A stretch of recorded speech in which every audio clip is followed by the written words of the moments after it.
Here are 5 ways to make Facebook recommend your videos. Number 1, post high quality and engaging content.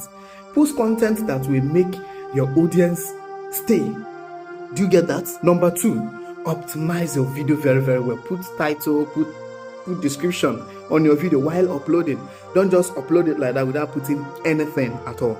Number 3, quickly make use of Meta Business Suite so that you can add your thumbnail and description very well. Okay, so upload your video from Meta Business Suite. Number 4, post your videos consistently and post it at different time, okay, until you build audience to know that your audience is going to be active on so hour or on so hour. So for the meantime, post your video on scattered hour.